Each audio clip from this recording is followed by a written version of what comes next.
everyone, this is Alice from Live Canine Training. Today we're going to be talking about how I introduce dogs to the crate for the first time.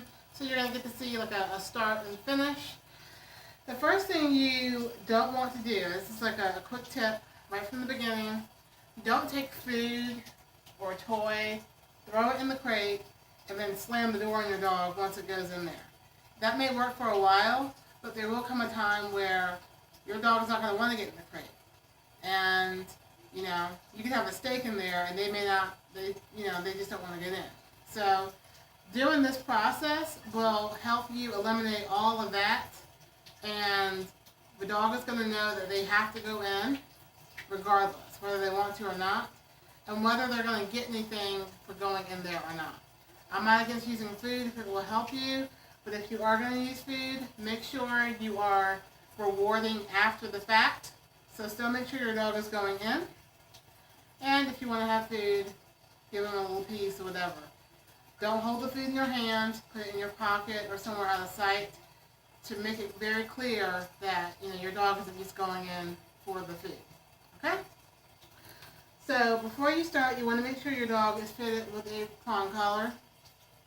I don't recommend trying to do this exercise for the first time or first few times with a flat buckle collar or a slip lead, because if your dog decides to give you a lot of problems, they're thrashing around, fighting, rolling.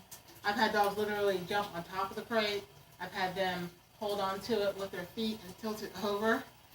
And if even if you're trying to be really careful, it's super easy to have a dog get injured by doing all that thrashing around and you're holding the leash. So have them on a prong collar. The prong collar is designed to apply pressure all the way around the neck, so it's impossible to choke your dog. You can't do it. Okay? So with your dog attached to the prong and the leash, walk up to the threshold of the crate. This area right here is the threshold, the doorway. As you're applying leash pressure forward towards the doorway, you're going to say kennel, crate, whatever. Whatever word you want to use is fine. Just make sure you're using the same one each time. I personally like to use kennel, so that's what I'm going to use. Kennel. Good. When all 4 feet go in, I'm marking it with good. If she were to try to bust out on me, I would close the door on her. How hard you close the door depends on the dog. If you have a really, really strong-willed dog, you're going to have to be pretty firm with that door. Her release word is break. So as I apply leash pressure towards me, I'm going to say break. You got that. Break.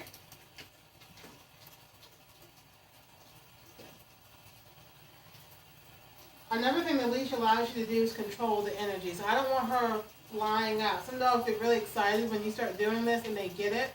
And, that's good that they're enjoying it and everything, but they start rushing in and rushing back out. I want her to go in and come out very calmly.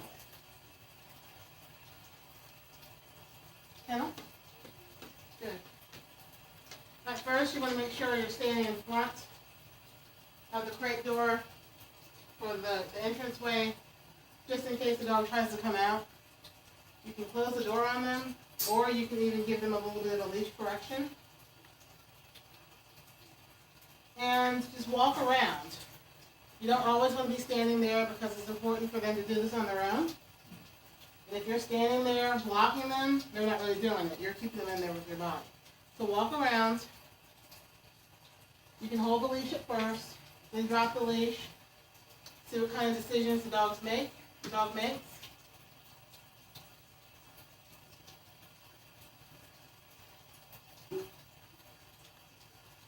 Pick the leash up. Just because you pick it up doesn't mean she can come out.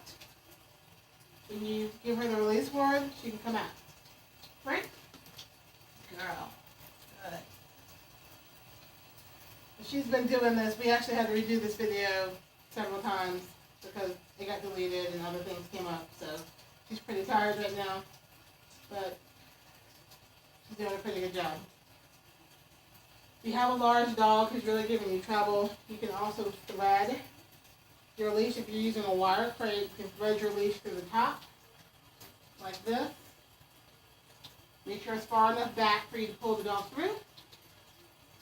And you can just pull them through like this. That's pretty much it. It's really important when you're doing this exercise to make sure you're staying calm, especially if your dog is really pushing your buttons and you're, you don't know if this is going to work. Just make sure you're staying calm and don't become them. So if your dog is super crazy, the more crazy your dog is, the calmer you need to be. I know that's easier to say than do from personal experience, but, if you're getting frustrated and you're trying to manhandle them and all that, it's actually just going to make it worse.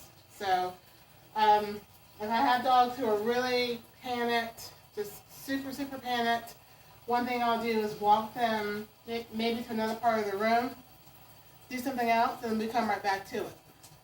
Just to let them calm down a little bit, and then we'll come right back to it. You want to make sure you're stopping the exercise when the dog is going in and out smoothly. So if you have to constantly fight with them, keep working through that, because if you don't, that's pretty much what your crate training is going to look like. You're always going to be fighting them, and it's not going to be smooth. So I hope this helps you guys. Bye.